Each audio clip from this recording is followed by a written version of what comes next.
Hey fam, welcome back to the 8th episode of Not Another Anime, the podcast season 2. And yes, I got the number correct, I promise you.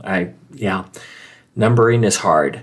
But my name is Chivalrous. Welcome back to another episode. And for those joining us for the first time, I say welcome to an episode where we talk about anime, video games, pop culture, basically anything the hell we want to, but have fun doing.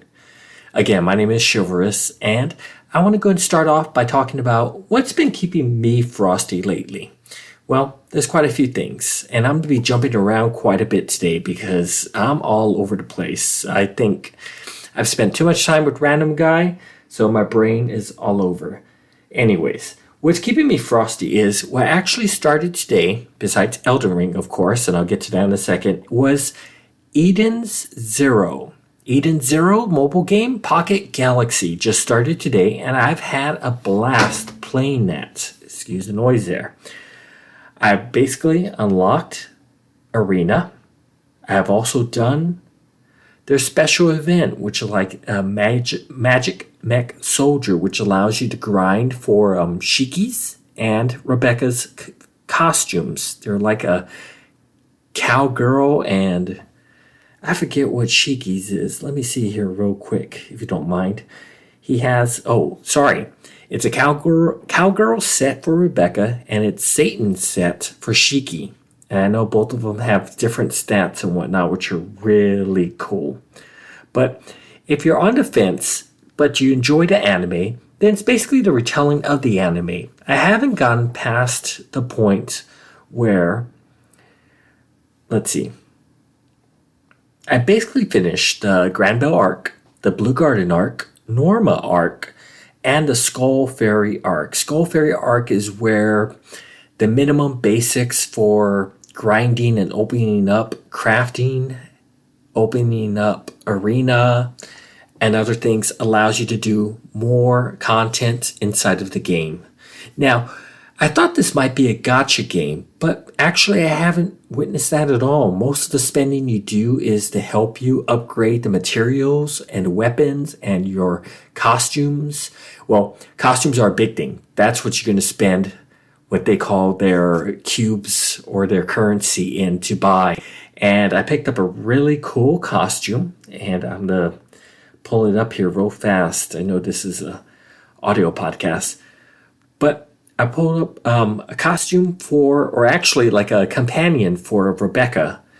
You have Happy on there, and you have Pino on there as well. And they're really cool characters that add special stats for Rebecca or for Shiki or for Professor Wise.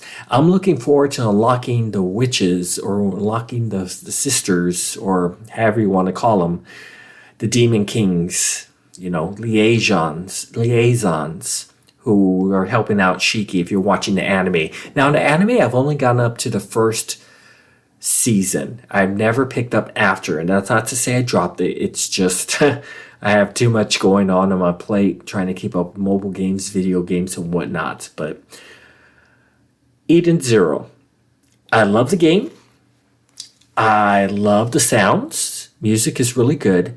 The one complaint I do have about the mobile game, which I hope they fix, are the loading screens. Now, me being one of those that I try to get the content downloaded to my iPad or to my iPhone so that there is no skipping or there is no long pause. And I did all that. But it still has load times, and it still takes a little while for it to actually load up, even though I have downloaded everything that it asked me to, cutscenes and with or without voice, and I get the voice, of course, but it still has load scenes, so that's my one complaint. Other than that, I wish it had been gacha, but I'll take it as it is. You get characters unlocked as you progress in the story, so I'm looking forward to seeing how far I go with this game and whether it keeps my attention in the long run. But if I had to rate this out of 1 to 10, I would get Eden Zero Pocket Galaxy, maybe right now a 7.5. And I think that's pretty fair, all things considered. Another thing that's been keeping me frosty was the release of Heavens Burns Red. Excuse me, I'll try that again. Heaven Burns Red. Yes, you heard me correct. This Now, this is a gotcha game. This is a really cool game focusing on young ladies. There are a bunch of different characters that you can pull for, and they have the classes of SS to S to A, and you basically build on each of them. Right now, I think I have unlocked all but maybe one or two of them that I don't have available to me. And I'll look here real quickly while I have you guys on. You know what? I think I've unlocked them all. I take it back. Yes. Because you have different classes as they're going inside of an academy. You have classes 31A, B, C, D, E, F, X, and 30G. And they all have their own montage, and they all have their own unique. There's one that looks like a superhero, one that looks like a samurai. It is a really cool game. There's also a tiger in there. Believe it or not, that's a student and part of the school. I believe the name is Baka, if I sounded that correct. Now, this game, I'm sorry to say, is only available on the Japan Apple Store and Google as well. It's only available in Japan. But I was able to pull a few tweaks on my settings so that I would be able to get it. And I've been playing ever since, having to switch back and forth between the US here and Japan to make sure I get the updates and whatnot, because then that makes the game unworkable, basically. I'm not able to log in if I don't get the patches that are updated with it. I am sitting at a team that has a combined total battle power. Well, I'm not sure what they call it here, but it basically has a power of 6,078 with my 6 players on here. I think the highest score is 1,097. So I'm pretty happy with what I have here. I mean, this reminds me a lot of Punishing Gray Raven, which, by the way, I received by GT Racing keyboard pad, and that one is really cool. Very big, very long, takes up almost half the desk. But that's besides the point. Back to Heavens Burns Red. Very cool game. Different scenarios you can play, from a labyrinth to dungeons, that allows for dropping accessories which improve your character's power or attack performance and whatnot. They give you a bunch of their gems to be able to pull by just doing upgrades or just doing the main story and whatnot. What's really cute about it, well, besides having to keep up with the story, and yes, I am a big story person, so I'm having to use my translate in order to figure out what the story is being told. You are given choices. Now, the choices aren't that huge of an impact. Yes, and again, this is non-spoiler. Yes, you come to a point where if you don't choose a correct setting, it will end the game. But I say end the game, meaning it will take you back to a reset point of that day, because you're based on different days, and you go through basically like a personal planner of the school agenda, starting with waking up in the morning all the way to going to bed at night, etc., etc. But you just replay that day until you pick the right choice, and it's not multiple choices. It's either like A or B, or a yes or no, or I'm not going to give away spoiler-wise what it is or the situation, but it can end the game and make you re-choose the correct choice. So it pushes you in a certain direction. So the choices aren't really freedom to explore different content and whatnot, and that kind of saddens me, but I don't think I was really expecting this, though at the beginning of telling you guys about this game and my hype for it, I was looking forward to seeing where they might take it. I am still not holding my breath, but I'm still very much looking forward to Sin Chronicle being released this year, next month in March, and that one will have choices that affect the overall story. And I believe it was 10 hours of gameplay and how the story unfolds. And that one I'm really looking forward to.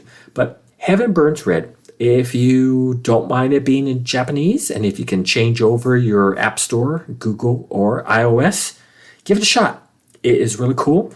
You have a bunch of girls to choose from, each with different abilities, and they have classes such as Blaster, Attacker, Breaker, Buffer, Debuffer, Healer, and Defender.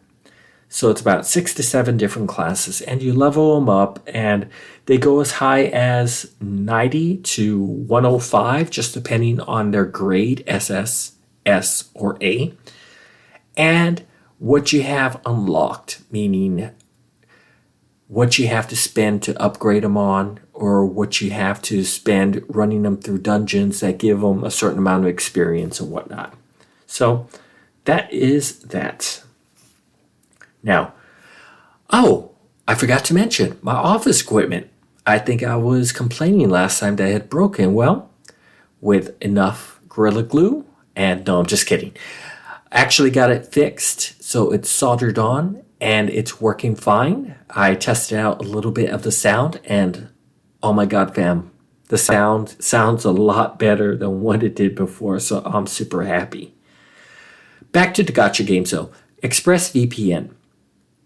I may have to cancel them because I'm not really seeing a big need for this.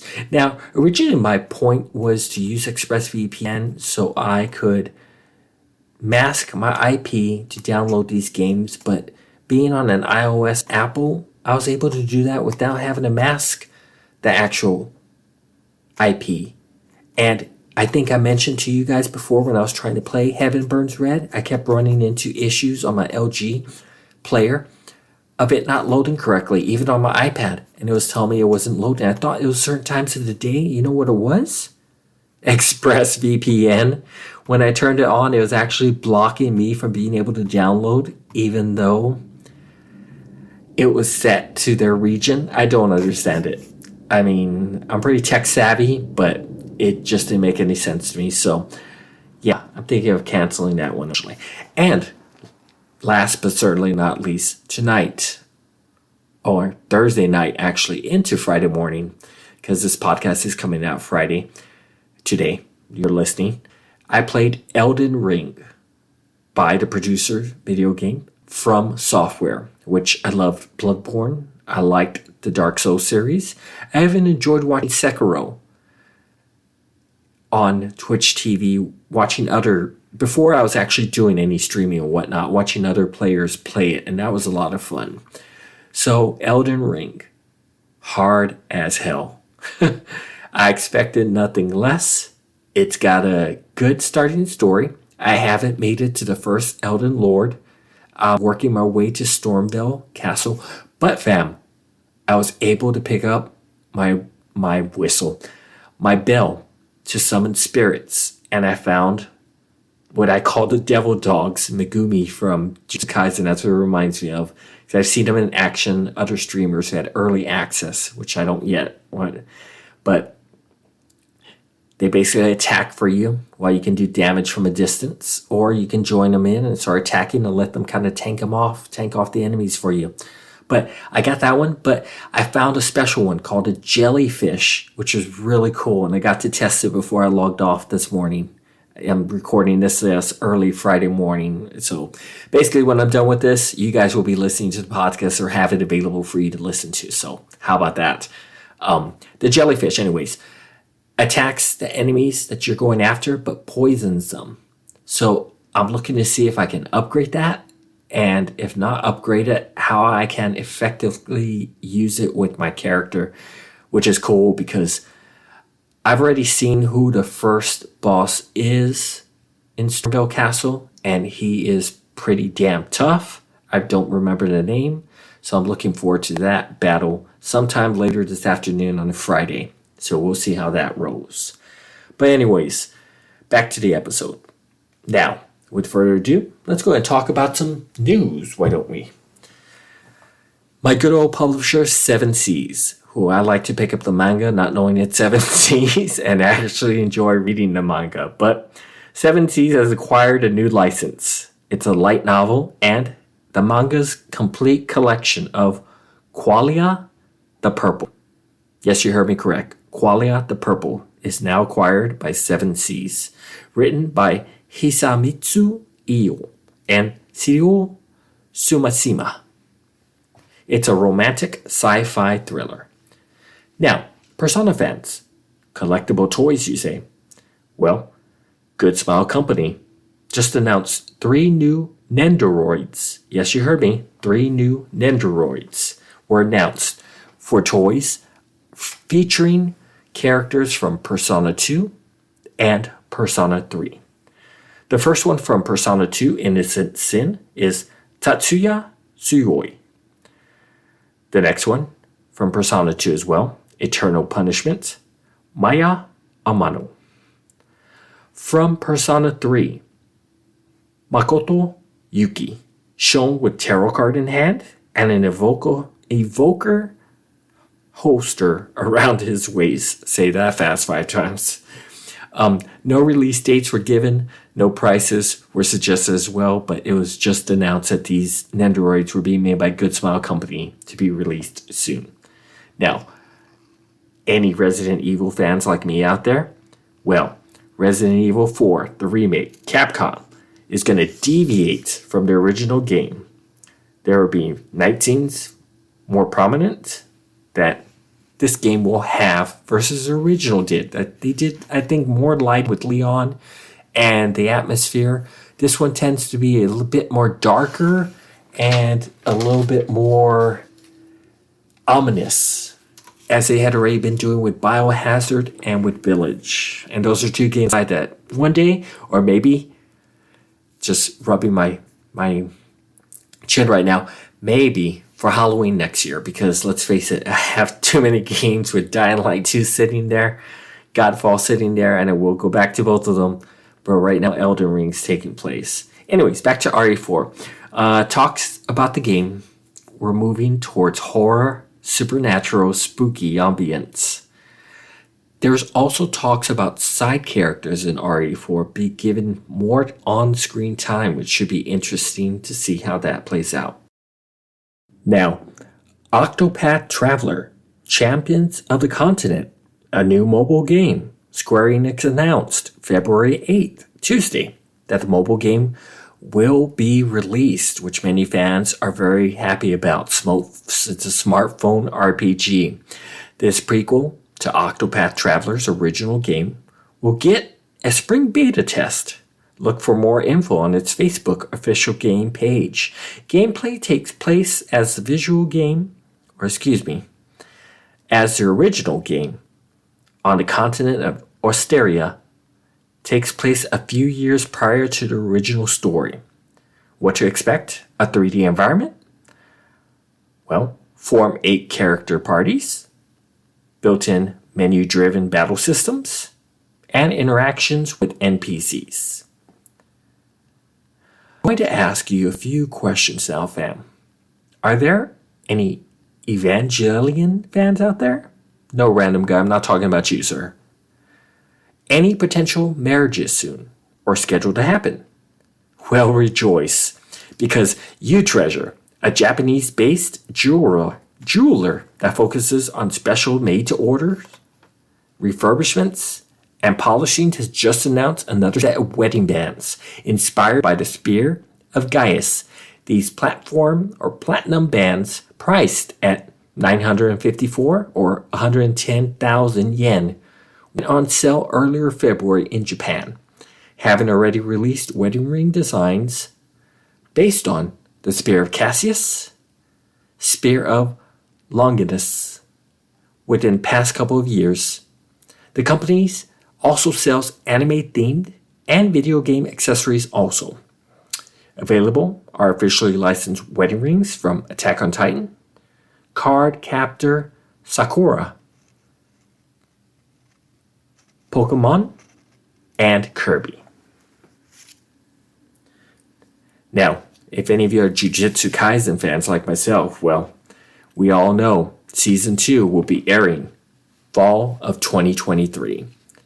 I won't lie, it kind of sucks that we're going to have to wait another year to see anything regarding, but hey, I'm happy that COVID is actually dying down and things will return to normality really soon. I apologize. I'm having trouble speaking today, And I don't know why. I guess because I just still am really hyped from playing Elden Ring, and it's been a long time coming, and it was a lot of fun. And I hope you can go and watch my VOD on twitch.tv, not another anime underscore. And that is a shameless plug, but I'm happy to do it. All right. Now we're seeing a manga ending. Devil May Cry, DMCA 5, Visions of V. Is Tomio Ogata's the artist? Well, the manga spin-off of Capcom's DMC5 video game will end with the next chapter released March 19th. The spin-off story was told around V's viewpoint, a mysterious character who boasts demon attacks. And this character is kind of cool. I didn't know anything about him because, yeah, I played Devil May Cry 5. I didn't stream any of it. Sorry, this was a personal game. With V, you can use an attack of a bird, but you also have an attack of a panther at your side. And there is also a special build. I can't think of the name of the beast right now, but it reminds me of Clayface from Batman the Animated Series, if you're familiar with that.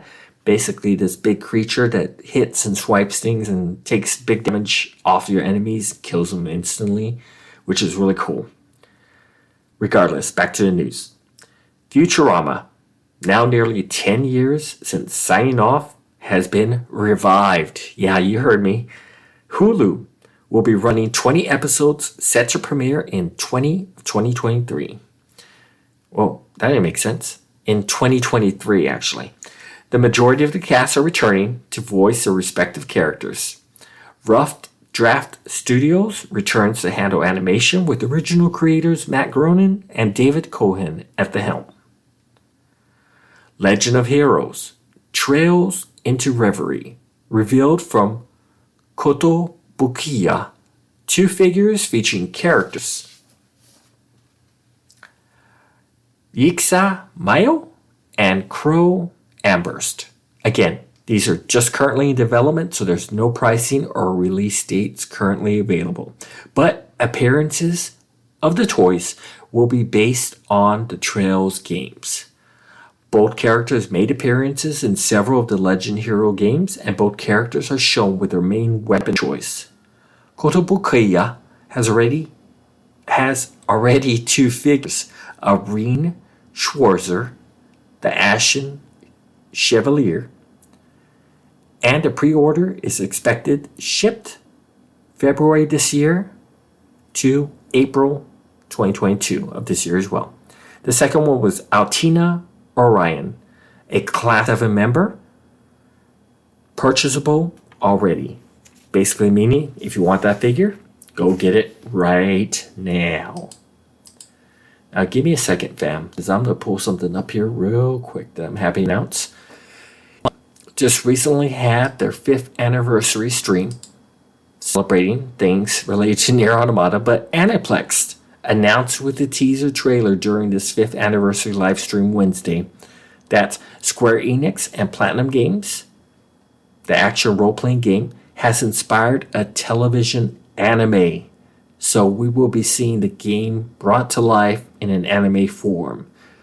Don't ask me for any details of when, where, who's going to be showing it, because this is just a recent announcement. So, yeah. Speaking of recent announcements, did any of y'all watch the Capcom countdown? There were so many speculations. People wanted a new Marvel game.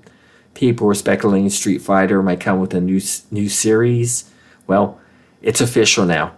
It was a video of Street Fighter 6. Yeah, you heard me correct. Street Fighter 6. And the graphics, fam, was insane. You could see the sweat coming down off of Ryu.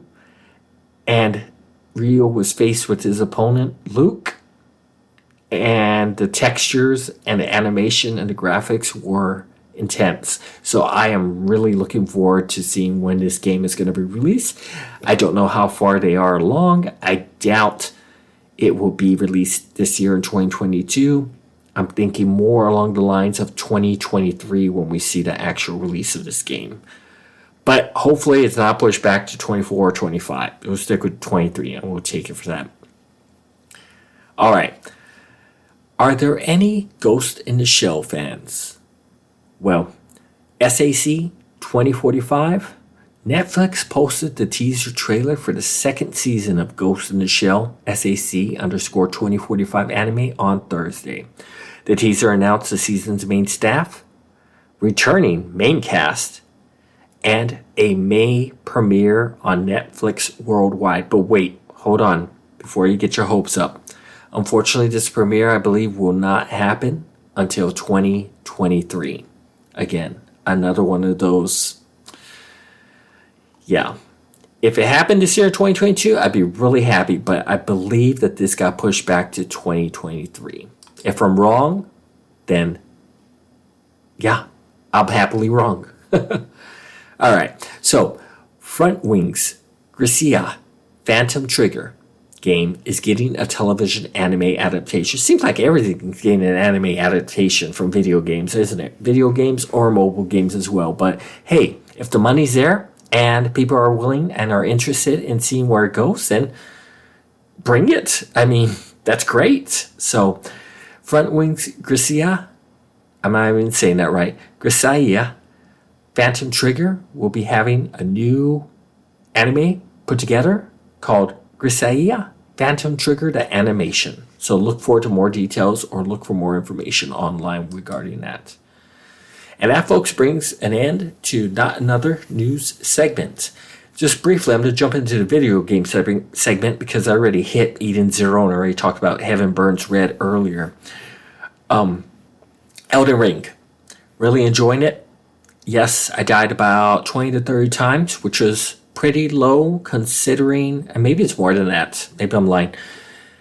Maybe 30 to 45. Pretty low considering I've died a lot more in Dark Souls, and I definitely died a lot more in Bloodborne. But it is a load of fun. If you have, and I'm not sure if there's a demo, if you have time to do a demo, if you like that type of game, or if you enjoy From Software, give it a shot. It is a load of fun, and I highly recommend it. So, ending those two, let's talk about some anime. And I wanted to go ahead and go over briefly 86. Yes, I've already talked about it before. I already made my comparisons with Band of Brothers and Saving Private Ryan, but I want to delve a little more into it, and this will be the last time I touch base because I actually finished the whole series, well, the whole season. I don't know if it was announced or if there are plans for a second season. I would still continue watching it, but let's go ahead and jump on this. A1 Pictures presents 86, based off the light novel series, a war mecha anime show I've compared similarly to Saving Private Ryan and Band of Brothers. I would personally love to read the light novel published in English by Yen Press to see what compares or how much more story of the individual characters' regiment of the 86 it delves into. Now, I took this up from the wiki fandom page that summed up the story very well without giving spoilers because you all know here at Not Another Anime we are non-spoiler. So I am reading straight from 86.fandom.com's wiki page on the 86. A war without casualties. The Republic of San Magnolia has long been under attack from the neighboring Giadian Empire's army of unmanned drones known as the Legion. After years of painstaking research, the Republic finally developed autonomous drones of their own, turning the one-sided struggle into a war without casualties, or at least that's what the government claims. In truth, there is no such thing as a bloodless war. Beyond the fortified walls protecting the 85 Republic territories lies the non-existent 86th sector. The young men and women of this forsaken land are branded 86 and stripped of their humanity. Pilot the unmanned weapons into battle. And one last time, this was a summed up story from fandom page, 86.fandom.com's wiki page. So, basically with 86, we're introduced to a race of silver hair and silver-eyed people known as Alba. There's one particular Albanian, I'm going to call her that, we are introduced to is Vladimir Milice, a newly appointed major of the Spearhead Squadron, referred to as a handler at the young age of 16. It is important to note that the 86 are young adults fighting a war they were born into against a machine enemy known as the Legion. Well, with this show, war themes of loss and being forgotten, a privileged race washing their hands clean of being involved in the war are just a few topics that you will experience just within the first 10 episodes of the anime. As I have already finished or binged this anime, I was a bit disappointed going into the second core. Not because the story did not continue further, but I felt at the end we had already dealt with a similar protagonist, just shifting from one character to another's personal development or growth. In honesty, I was hoping for a reuniting between Handler and Squadron, but to no avail. It will be interesting to see if we get another season, seeing how this anime left us as a cliffhanger with various characters. Minus my small gripe, I love the show through and through. I would totally recommend it with the disclaimer of the expect heavy tones of sentiment that one feels in wartime. As my buddy, random guy with a mic can address, I'm not one for mecha animes.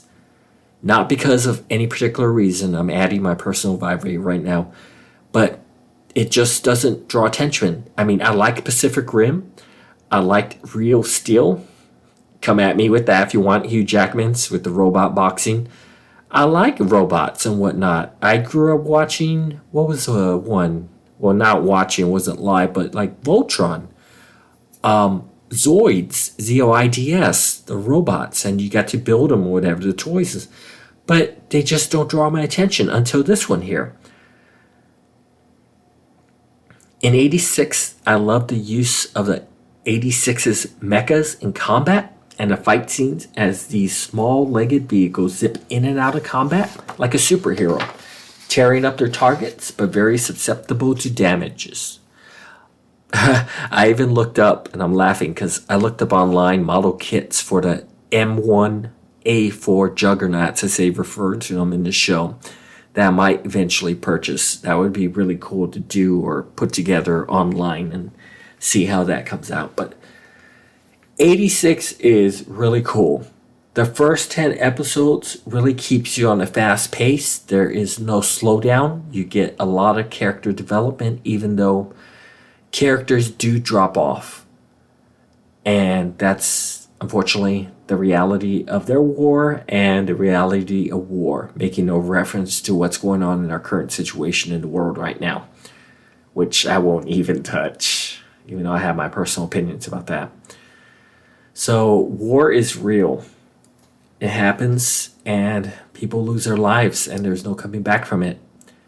And the lasting effects are devastating to both those involved and the people caught in between in the lands that have to suffer as a result of this destruction and chaos.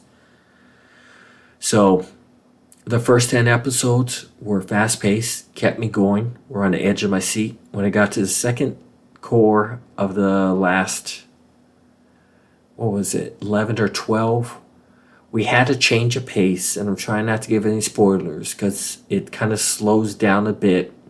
It's a nice change for the characters, I will say that. They get some personal growth and development, but when we get back into the midst of the battle again, it just feels really repetitive. And even with the last episode and how things were left, there's a lot of questions about what happened, where is everyone, again, non-spoiler.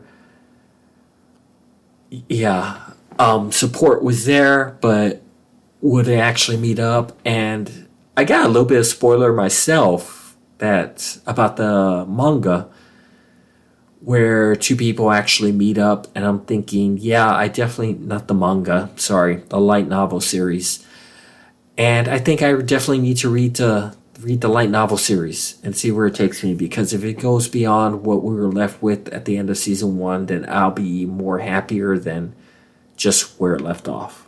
So that was 86. I mean, if I have to give this one a rating, 1 out of 10, I'm going to go ahead and give it like a 8.9 or an 8.8. If you're going to make me force it, then I'll do a 9.0. Again, it was that second core that really slowed things. Now, you know what? It was the last few episodes and the protagonist and the situation that kind of disappointed me that it doesn't have a perfect score, because I loved the music. I loved how they kept playing a theme song that came up at times that just hit me emotionally and just made me feel for the certain situation or event or dramatic pause that they went for, and it hit me in the feels, fam. And I was really surprised that it got me there, and I'm not afraid to show my feelings, but yeah, it was really cool to have an anime actually bring that out from me, and that was intense and whatnot. So, jumping away from 86, no juggernaut pun intended here, I want to share that I had a friend recently asking me for my personal recommendations, okay, let me take a step back. My friend, she likes anime, but she had never been really introduced to a lot of anime, and I tried to probe her for what she might like, what genre was she interested in. She wanted to try out romantic ones. Well, we all know there's romantic comedies and whatnot, and romantic dramas, so I told her I will put a list together of animes that I personally liked and have come across and watched and thought they were cute or thought they had certain themes or would just incorporate or encompass the idea of romance in some capacity or another. Doesn't mean it's straight out lovey-dovey or holding hands and whatnot, but it makes you think, or it opens up situations to the idea of love and love or personal emotional growth and moving forward or moving on from such situations. So this was a list that I gave her. Shiv's romantic anime recommendations. I gave her a list that I put in a sequential order, but I'm not going to go that way or that route because that's between me and her. So the list I have is My Dress Up Darling. I mean, I've already raved about this and I'll continue raving about this, but the synopsis I had come across was traumatized by a childhood incident with a friend who took exception to his love of traditional dolls. Hopeful Wakana Gojo passes his day as a loner, finding solace in a room at his high school. This synopsis doesn't really do it credit, and I kind of explained that to her. Marin, who is a cosplayer, is really cute. The situations that the anime puts the two in, being high school students, being opposite sex, being from two different atmospheres. One, the guy who's an introvert who keeps to himself and doesn't have many or friends at all, to the girl who's very popular, the social elite, hangs around all her friends, who reaches out to the introvert because she sees his skills and his talents and wants to get him involved to help her because her talents at making a costume suck, to become a great cosplayer.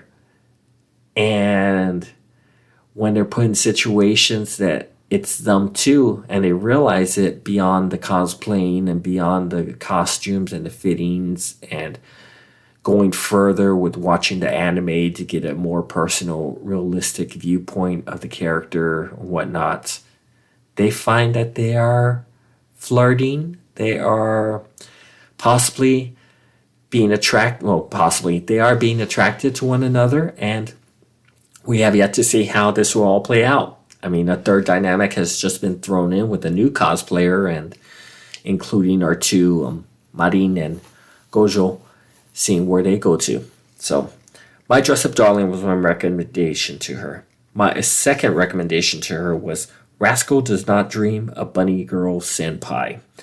If you remember this one, it was Sakuta Asusagawa and Mai Sakurajima, a teenage actress who he spotted at the library in a bunny costume. And it was really random because he was like, what the hell is this going on? But no one noticed her, even in school. He'd ask and people would be like, oh, well, she's gone because she was always involved with acting, and she'd be pulled out of class even though she did her homework to go to her job where she was acting to make a further career of herself and whatnot. This all had to do with the idea of adolescence syndrome. But I brought this up to my friend because he is very patient with her. And it goes both ways. Don't get me wrong, ladies and gentlemen. Relationships go both ways. But he's patient with wanting to find out more about her. Even though he kind of pushes the boundaries and whatnot, he loves that she is still there. And he remembers the small details about things they do with her. Even spending time for lunch together is really cute and I think very romantic. Yes, in the anime, and this is not spoiler related, there are situations that arise such as the flashback of time to meeting the person on the beach, to his sister, that cause emotional, that are beyond romance and are more serious and whatnot. And then his scar, if you want to call it a scar, or yeah, that's on his body. That's pretty serious and whatnot. But I think it's a very cute romantic comedy when it comes down to Mai and Kaiju. So the third one up was Kimi ni Todoki, From Me to You, where Kuranumi Sawako, I'm saying that wrong, sorry, is often misunderstood and feared by others for resembling a horror movie character. She enters a new high school hoping she can make new friends. Her chance comes when she volunteers to be a ghost for a school activity. This one was more of not having to play the love trope, or how do I say it, the gimmicks or the games. This was actually, in my opinion, a well-paced anime that just played out over times, even though it was a self-exploration of herself being combined with, I can't think of his name right now, where they had their kind of connection as well. It was really cute. The story was really good, and I enjoyed it. I didn't go past the first season, I will say that, but I really enjoyed the first season, so it was really cool. All right, so Fruits Basket was my next suggestion for her. After Toru is taken in by the Soma family, she learns that 12 family members transform involuntarily into animals of the Chinese zodiac and helps them deal with the emotional pain caused by the transformations.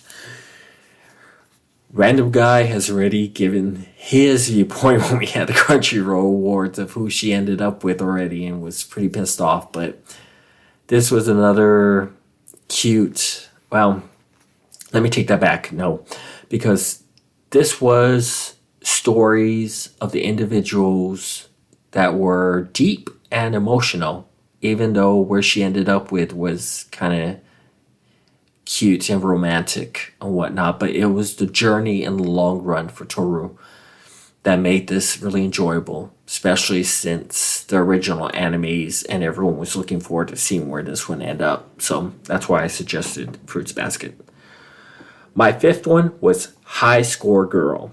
And yeah, this is more guy related, and it has a lot of sentiment to me because I remember being a kid when the games were at the video arcades, and it's cool to see one of his classmates, a girl, actually interested and who kicked his butt in Street Fighter and some other games. And just their journey together and him actually growing up and realizing, again, non-spoiler, realizing feelings that he may or may not have towards his girl was mind-blowing to him, because his main focus was very guy-like or childlike, where it was about the video games and it was about being the best and winning. And even though he didn't do great in his grades or his school, especially when they're going off to high school and whatnot, he was all about the video games. So I hope that they do come out with the third season, because I would love to see where they take the story. I'm curious if he's going to become a video game engineer or whatnot within the fighting game community. But still, their relationship and their journey together as friends, as maybe something more with a third party that gets involved, but him really not even seeing any of them other than just competition. And kind of reminds me of Girls Don't Play Fighting Games, but with the guy added in there. It was really cute. And this one is on Netflix, by the way. Yeah. And the last one, last but not least, is the quintessential quintuplets. It basically premises as a poor straight A student hired to tutor some rich quintuplets. The story is told as a flashback from a future that shows that he ends up getting married to one of them. No, that's not a spoiler. That actually happens within the first episode, because I've seen season 1, but I haven't watched season 2 again. That whole thing with time and whatnot. But quintessential quintuplets was really cute. You had the tutor, and I can't think of names right now, so please forgive me. You have the tutor going in, and you don't know. You already have the premise that he's going to marry one of them. It's there. But you don't know which one it is, because he has different relations with each of the girl. And each of the girl has their own distinct personality, from being very bubbly to being, and I'm sorry to say this, being like bimbo isn't the best word, but very ditzy, very blonde-like comes to my head. I know those aren't the best words. Very forgetful, or very not quick or sharp. Let's put it that way. Or witty. Let's put it that way. Some of them are introvert, most of them are extroverts, but he has different relations with each of the girls, and they always come into a situation where it doesn't get pervy, but it gets very like hot and bothered is the best word I can use for him. So you're always kept in the loop of, well, is it this girl that he's going to end up? No, it's this one. And I can't remember who I thought it was going to be. I know if I look at their names and whatnot, I'm not going to bring it up right now, but if I look at their names, I think there was one that I actually picked that I think he would end up with, or maybe that's who I wanted him to end up with. But these 4 girls were basically failing out of high school. They were at that point where they're going to get dropped, and their family or their father is someone of prestige and importance in the business corporation, so he could not have that happening at all. And he was always on his daughters to do better and whatnot, but they rather be more social than they wanted to focus on their education. So that's why the tutor had hired, and there's more story to it than that, but it's a cute, romantic, on the cuff, not knowing where things are going. And I do need to pick up season 2, and I'm sure some of you are yelling at me regarding what happens in season 2, or who he actually. I'm wondering if they show who he ends up with in season 2, because I don't see it going past the season 2. I mean, I really don't. There's only so much story you can tell, and unless they wanted to show them in the college setting, I think you're just dragging the story out, because the first season was already cute, and he had already gotten into or invested time with each of the girls where he knew them pretty well and their personalities, and it looked like all the girls were falling for him, because he's just a down-to-earth guy who's about the books, about education, and making something of himself, coming from a socioeconomic status that is lower than what the girls are used to, coming from rich and money and whatnot. So that was cool and all. So those were my romantic suggestions to her in regards to watching romantic comedies. I mean, you can always tell me otherwise if there's something else. I can pass it along to my friend to let me know. I know she started watching the Bunny Senpai and she really liked that. And she was going to start the Dress Up Darling, but she will let me know what she thinks of them. So yeah, that's that for anime news.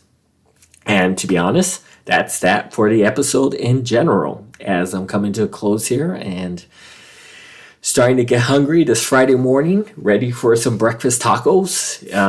Not sure if any of you are fans. My go-to is always barbacoa, which is more of a Texas thing. And, well, hold on. Don't come at me. More of a southern states thing, because I know New Mexico and California will also have it available as well. But also chorizo and egg is what I like too. So speaking of that, I'm starting to get hungry. Yeah. Anyways, fam, I think it's time to call it quits. Yeah, I've done this episode. We're about 50 minutes. I'm happy with that. I'm sorry this was a short episode, and I'm sorry if I sounded like random guy going all over the place. The games really had me on the seats. I've been investing a lot of time. I probably spent about 5 hours on Eden's Zero Pocket Galaxy because I wanted to get a good grasp for the game and how it played. And let's face it, an hour or two, you're not even really doing much. And in order to do some events or move forward, you need to have a higher power level. And it doesn't always allow that just with a couple of hours. You're just learning the mechanics of the game. And even with Elden Ring, I mean, I got started, but I really didn't get started to the very end there when I unlocked the spirits, which are your companions to fight alongside you. That adds a different dynamic and flavor to any game you play because it allows you to be more flexible in your combat and your style of approaching a fight or multiple creatures on that. And if you haven't seen that Elden Ring game, those creatures are huge. Not all of them, but you will come across creatures that are like 20 foot, 30 foot tall, and you're looking up, you're panning the view of your camera from your character's viewpoint and looking up. Now, sorry, I'm skipping around. Now, when I started the game, you have presets where you can pick from the different classes, basically. But not me. I went the wretch. I basically came with the song, starting from the bottom to the top. Yeah, I was in a loincloth, basically. I wanted to pick one of the other ones, but I remember the Dark Souls game. I remember the Bloodborne. And if you're going to do it right, you start from nothing and you work your way up. It took me maybe 35 minutes before I got any type of clothing piece. And even then, all I have is like a tunic. And that's from one of the soldiers that dropped it randomly.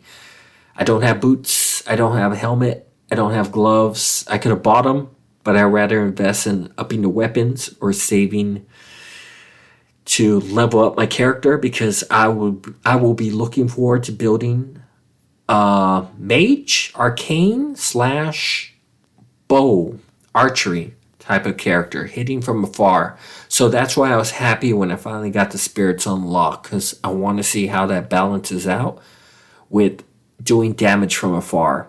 I mean, yes, I still got to learn the tactics of hitting things up close, and I've already gone through a few battles where dying multiple times and trying to learn the mechanics of how they hit. On top of that, I play on PlayStation, by the way.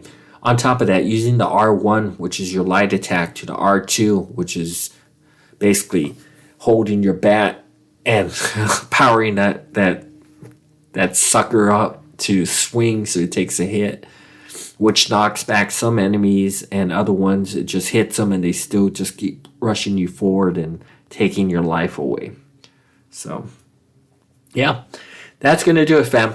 I'm just rambling on. So, thank you very much for listening to episode 8 of Not Another Animated Podcast. Please catch our VODs on twitch.tv if you're interested in video games at notanotheranime_, or on Twitter where I try to retweet or tweet stuff that I've gotten, just like this Punishing Grave Raven mousepad that I really love, and I'm running my finger if you can't hear it on it right now. It is of alpha. I do have another one with Lucia on there, and I'm considering one is enough.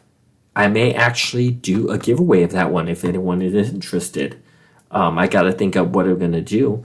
Also, my buddy, random guy, just told me, and I didn't know this, picked up another iPad for a really good price. It's a lower grade of what I have, but being able to stream my mobile games, because I don't have a fast enough computer to handle OBS on my computer, unfortunately. And when I tried, the video just lags. So he told me I can do the streaming of my gacha games, my mobile games, through Twitch on my iPad. And I was blown away because I've never, in all the research I've done, the most basic common answer or question or was right in front of me.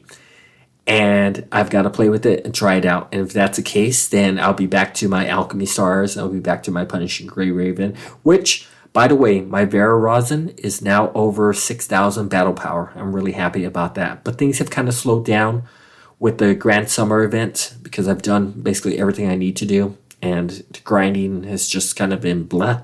Just like Arc Knights, kind of blah. So I've kind of put those on the side, but definitely still there and definitely need to stream a little more. So catch us on the social medias. Like I said, we're also on YouTube. Haven't really loaded anything up. Most of it's been on twitch.tv, where I'm playing now Elden Ring, Godfall, and Dying Light 2. So keep posting on Twitter and Not Another Anime. And everyone, keep your thoughts and prayers for those in Ukraine. Yeah, I'm going there. I'm not going to say much or give my political views, but war is serious. Old views of the way the world used to be is dangerous. And change is a constant that we always have to, well, we don't always have to, but we should embrace or open our minds to. Having an open mind to listen to someone else's ideas and not shut the door in their face is important, just as much as considering your own thoughts and where you stand. So, my heart and my love goes out to the people of Ukraine. And stay strong and be safe. And I will see y'all in 2 weeks. Have a great day and a wonderful weekend, fam. Bye now.